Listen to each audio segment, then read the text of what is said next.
अडानी मामले में? संदीप जी, माननीय सुप्रीम कोर्ट के निर्णय का स्वागत होना चाहिए, तो हम भी स्वागत करते हैं। हमारा ये मानना था कि सेबी जो है अपने आप में प्रारंभिक जांच के लिए एक सुदृढ़ और सक्षम संस्था थी। हम अभी भी मानते हैं कि जब तक सेबी के क्योंकि आप पिछले एक साल में भी अगर सेबी के परफॉर्मेंस देखिए हमारे सरकार के अंडर में सेबी भी एक बहुत रिफॉर्मिस्ट मोड में रही है। T1+ सेटलमेंट जो विश्व में केवल इस वक्त चाइना में सेटलमेंट साइकिल उपलब्ध है, वो हमने भारत में सफलतापूर्वक लागू किया है। म्यूचुअल फंड्स में पहली बार जो है इनसाइडर ट्रेडिंग रोकने के लिए कदम उठाए गए हैं। तो मुझे लगता है कि सेबी के प्रारंभिक रिपोर्ट की प्रतीक्षा होनी चाहिए थी, लेकिन सुप्रीम कोर्ट का जो निर्णय है उसका जो है स्वागत हम करते हैं। नहीं, सुप्रीम कोर्ट ने जब अर्जियां सुननी शुरू की सीलबंद लिफाफे में, आप नाम भी तो सुझा रहे थे, वो माना नहीं सुप्रीम कोर्ट ने। जैसा मैंने कहा, सुप्रीम कोर्ट के निर्णय का हम स्वागत करते हैं, लेकिन अगर आप जिस वजह से ये आरोप लगे हैं हिडेनबर्ग को अगर आप देखें, हिडेनबर्ग एक शॉर्ट सेलिंग गिरोह है, और ऐसे शॉर्ट सेलिंग गिरोह जो हैं पूरे विश्व भर में इन्होंने भूचाल मचा रखा है, पूरे विश्व भर के स्टॉक मार्केट्स को परेशान कर रखा है। कल एक और कुप्रयास किया गया था वेदांत को गिराने का।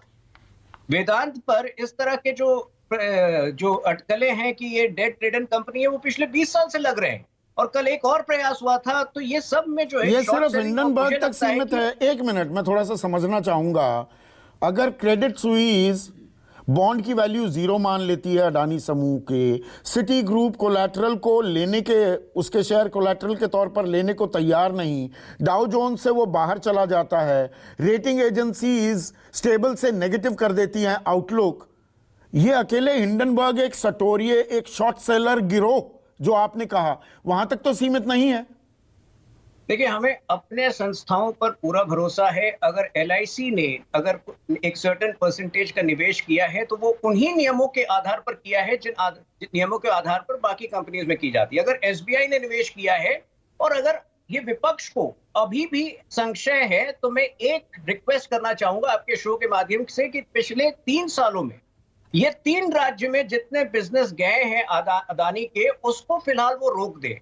छत्तीसगढ़, राजस्थान और बंगाल, और अपना एक इंडिपेंडेंट जांच जो है वो सवाल पूछे अदानी से, जब तक वो सेटिस्फाइड ना हो। ये हमेशा जांच की बात आप दूसरे पाले में क्यों डाल देते हैं? सरकार, मुझे एक चीज बताइए, मनी लॉन्ड्रिंग का गंभीर आरोप लग रहा है, 8 नाम आ रहे हैं मॉरिशस में बैठे जो फंड्स हैं, जो 80 से 99% तक पैसा सिर्फ अडानी समूह में ही लगा रहे हैं, तो उसकी जांच कौन करेगा? एक एक्सपर्ट कमेटी करेगी, या ये DRI के तहत आता है? इसमें ED भी शामिल होनी चाहिए।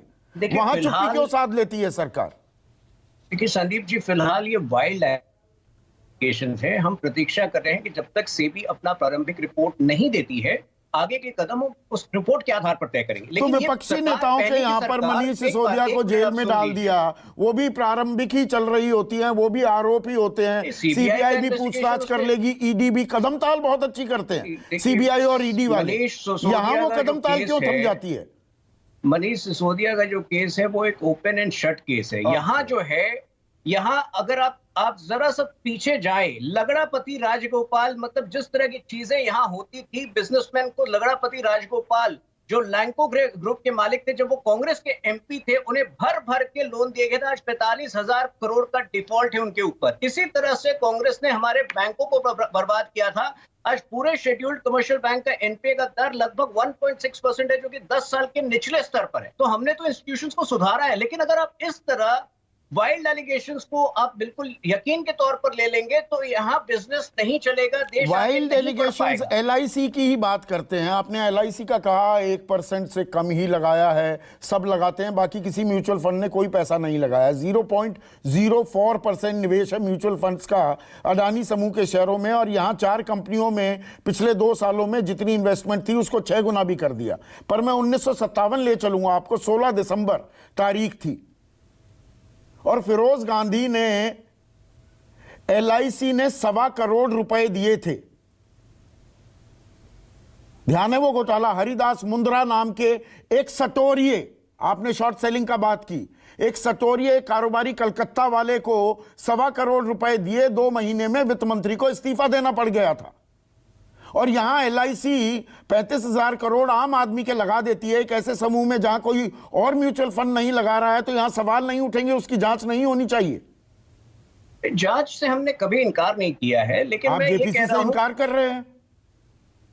फिलहाल इनकार कर रहे हैं क्योंकि सेबी के रिपोर्ट का हम इंतजार कर रहे हैं। हमें लगता है कि प्रारंभिक जांच के लिए सेबी जो है एक उपयुक्त संस्था है। जो भी वॉलेटिलिटी मार्केट में आई है, अभी आप कह रहे थे कि इतने निवेशकों ने पैसा, ये सच है कि निवेशकों का लॉस हुआ है। यही निवेशक जो हैं, जब 100 रुपए से 4,000 जब ये शेयर गया था तो उसका लाभ भी उठाए। हाँ, तो सरकार जो है, सरकार बिल्कुल अब्रेस्ट है। ये जो समस्या है इसका हल बिल्कुल हम निकालेंगे। नहीं, सरकार हाथ पर हाथ देखिए, इतना उतार चढ़ाव होता है, वो आपका फेयर पॉइंट है, लोगों ने पैसा भी कमाया, अब पैसा जा भी रहा है, पर ये जिम्मेदार संस्थाएं हैं, इनके निवेश को वो सार्वजनिक नहीं कर रहे, वो पूरी डिटेलिंग नहीं दे रहे।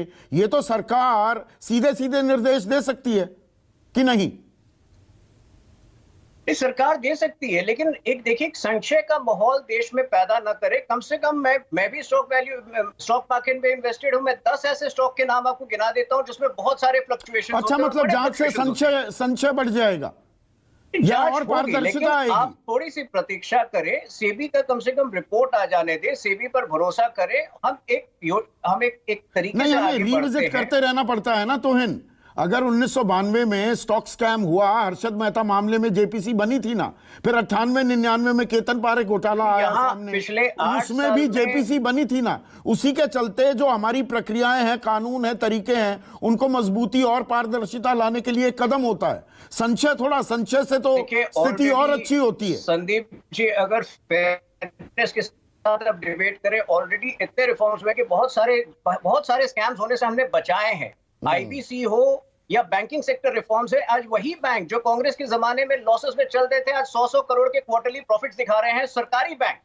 तो ये कैसे हो पाया? ये डेफिनेटली अच्छी मंशा और जो रिफॉर्म्स हमने लाए हैं योजनाबद्ध तरीके से, उसका नतीजा है। 10,09,513 करोड़ NPA यानी कि बट्टे खाते में गए, सरकार का जवाब है। आप जो ये कह रहे हैं NPA हो ही नहीं रहे, कुछ हो ही नहीं रहा, मैं आज भी आपको आश्वासन दे रहा हूं, नीरव मोदी का जमाना या विजय माल्या का जमाना चला गया। आज कोई डिफॉल्ट करके बाहर नहीं जा सकता है, क्योंकि उसकी सारी प्रॉपर्टी उससे पहले जब्त हो जाए। बाहर तो नहीं जा सकता, यहां बैठकर भी ठेंगा दिखा रहा है कि नहीं दे रहा। विलफुल डिफॉल्टर्स हैं इसमें, पूरी लिस्ट में आपको गिनवा दूं। गिनवाइए। विलफुल डिफॉल्टर्स यानी कि वो लोग जिनके पास कुव्वत है, वक़्त है, पर पैसे नहीं दे रहे हैं।